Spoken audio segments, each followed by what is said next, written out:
چوئی صاحب ہم باتوں باتوں میں یہ تو بھول ہی گئے کہ ہم نے مبارکباد دینی ہے. آج آپ کو پتہ ہے جشن آزادی بھی ہے, اس لیے ہم ان لوگوں کو جن کی ابھی شادی نہیں ہوئی ان کو آزادی مبارک کہتے ہیں, جن کے گھر بجلی کی لوڈ شیڈنگ نہیں ان کو آزادی مبارک کہتے ہیں, اور جن کے گھر کلو سے زیادہ چینی ہے ان کو آزادی مبارک کہتے ہیں. چوئی صاحب تو اپنی آزادی کہہ رہا ہے, میں تو یہ آزادی جو ہے ان لوگوں کو بیچاروں کے نام کرتا ہوں جو سیلاب میں گرے ہوئے ہیں. ہاں چوئی صاحب یہ بات 1.5 کروڑ سے زائد بندہ متاثر ہوا ہے. سیاستدان ہے نا, اب بات تو پھر ایسی کرتے ہیں نا. یہ ان کو آزادی مبارک کہنی چاہیے. وہ بیچارے دیکھیں پھر بھی اس یوم آزادی کے موقع پہ وہ پانی میں بیٹھے ہوئے پھر بھی خوش ہیں.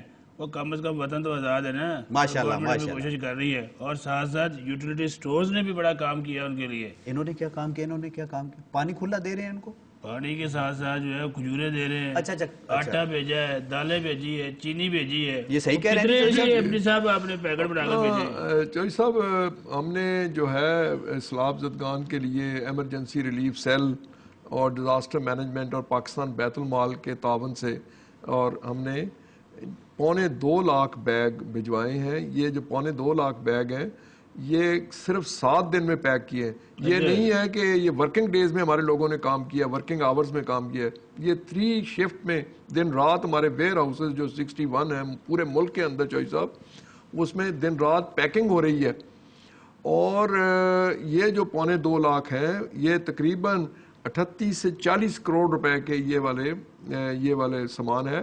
اس کے علاوہ ہمیں ابھی گورنمنٹ نے کہا ہے کہ 500 ٹرک اور جو ہے وہ ہم تیار کر رہے ہیں. یہ آپ خود بھجواتے ہیں ادھر علاقوں میں یا ان کو گورنمنٹ کو دے دیتے ہیں؟ یہ چوئی صاحب اس میں 3 محکمے ہیں, پاکستان بیت المال ہے اور ایمرجنسی ریلیف سیل ہے, اور ساتھ میں یہ والا جو ہے نیشنل ڈیزاسٹر مینجمنٹ اتھارٹی ہے, جن کا یہ تینوں ادارے وہ ہیں جن کو پتا ہے کہ لوگوں کی مدد کیسے کرنی ہے, اور مدد ہو رہی ہے یعنی کہ آپ کی طرف سے اسپیشلائزیشن ہے. اور وہ جو پیکٹ ہے وہ بنیادی ضروریات پر ہے, جو بیگ بناتے ہیں ہم بنیادی ضروریات پر مشتمل ہے. جو آدمی پانی میں گرا ہو اس کو جن چیزوں کی ضرورت ہے وہ 11 چیزیں ہیں, اور اس کی قیمت بھی زیادہ نہیں رکھی, اور یہ سبسڈائز ریٹ پر دے رہے ہیں ہم. اور سبسڈائز ریٹ ہے اور کم قیمت ہے, بازار سے بہت کم قیمت پر. ہمیں یہ یوٹیلیٹی سٹور کو یہ ایڈوانٹیج ہے کہ وہ پاکستان میں ہر جگہ موجود ہے. ویسے ایم ڈی صاحب جو ابھی آپ نے سبسڈائز ریٹس کی بات کی ہے نا, جب رمضان شروع ہوتا ہے یا کوئی آپ کی طرف سے فہرست چھپتی ہوتی ہے, اخباروں میں بھی چھپتی ہے, ویسے اعلان چھپتا ہے کہ 250 آئٹمز کی ہم نے کی, اس میں پتہ کیا ہوتا ہے جی, اس میں صابن ہوتا ہے, اس میں سیفٹی ہوتی ہے, اس میں بلیڈ ہوتا ہے, اس میں اور ایسی چھری کانٹے ہوتے ہیں. مطلب ہے جو عام ضرورت کی چیز ہے اس میں 2 پیسے ہوتے ہیں تو بلیڈ پہ شاید 8 آنے ہوں.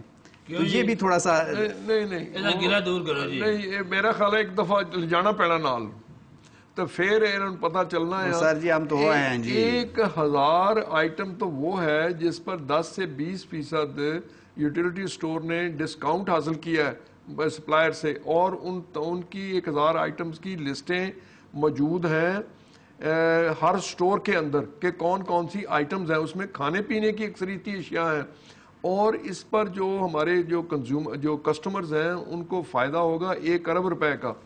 اسی طریقے سے گورنمنٹ کے تعاون سے جو سبسڈی صرف 1 آئٹم پر شوگر پر ہے وہ ہے 1 ارب روپیہ, اور جو 6 آئٹمز میں نے یہ گنوائی تھیں آٹا.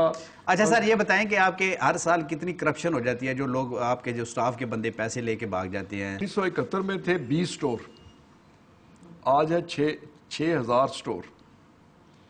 تو یہ اب جو ہے اس کی سیلز جو ہیں, اگر یہ کروڑوں لوگ فیصلہ کرتے ہیں کہ ہم یوٹیلیٹی سٹور پر جائیں یا کسی بڑے سٹور پر جو فیشنیبل سٹور ہے وہاں پر جائیں, یہ کروڑوں لوگ فیصلہ کرتے ہیں, ہر شہر میں ہر گاؤں میں جو ہے وہ فیصلہ کرتے ہیں.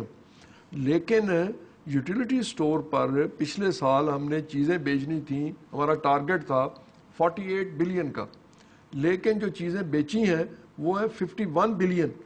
ہم نے جو ٹارگٹ تھا تو 3 بلین زیادہ بیچی ہیں. کوئی کسی کی جیب سے پیسے نہیں نکال سکتا, کسی کی جیب سے کوئی پیسے نہیں, لوگ خود جا کے خریدیں گے, چل کے آئیں گے تو پھر وہ خریداری ہونی ہے اور پھر اس کی وہ سیل بڑھنی ہے. تو کرپشن کی جو بات کی انہوں نے, میں گزارش کروں کہ کرپشن جو ہے نا یوٹیلیٹی سٹور میں جہاں پر بھی کوئی بندہ دیکھتا ہے کہ اس نے کوئی کرپشن کی ہے، میرا خیال یہ ہے کہ پچھلے 1 سال کے دوران ہم نے کوئی 500 آدمی یا تو نکال دیے یا ان کو سسپینڈ کیا، کرپشن کی وجہ سے۔ اس کو تو ادھر سے نہیں ملی، کرپشن یا irregularities آپ کی اپنی وجہ مرضی سے۔ کی ڈالیں، ہمیں یوٹیلیٹی سٹور سے تو نہیں ملی، پھر ہم تو اوپن مارکیٹ سے لے کر آئے ہیں، منڈا بڑی مشکل نہ لیا جائے۔ چوئی صاحب اگر اپنا اوپن مارکیٹ جو مشکل نہ ملتی تو ساڈے کول آیا کرو، اسی اس سال 50,000 ٹن دی بجائے جڑا سی عام طور تے 40-50,000 ٹن ویچتے ہیں، اس سال اس مہینے دے وچ رمضان شریف دے مہینے چ اسی 80,000 میٹرک ٹن بیچنی وہ ہے۔ انہوں پسند نہیں ہے، یہ آندا جی مارکیٹ چ مٹھی چینی جی تواڈے کو چکندر دی ہوندا مٹھا ہی کوئی نہیں۔ لیکن چوئی صاحب چینی انہوں نے بھی اوپن رکھی ہوئی ہے، میں نے دیکھا اوپن ہے، آپ اوپن مارکیٹ کی بات کر رہے ہیں نا، اوپن ہے وہاں پہ بھی بریک لیں آپ، بڑے اچھے طریقے سے بریک مارتے ہیں چوئی صاحب، کوئی بندہ سجے کھبے ٹہتا نہیں ہے، اچھا بریک مارنے لگے ہیں چاچا یا جی، چاند دیکھ رہے چاچا ہیں۔ جی اچھا میرے کو دیکھو کی کرن لیا جی، ہاں بیٹھو کرسی دے، ہنے واپس آنے ہیں، نہیں نہیں اچھا چاہ پیندے رہو تو جانا نہیں اٹھ کے، ہاں ہنے واپس آنے ہیں۔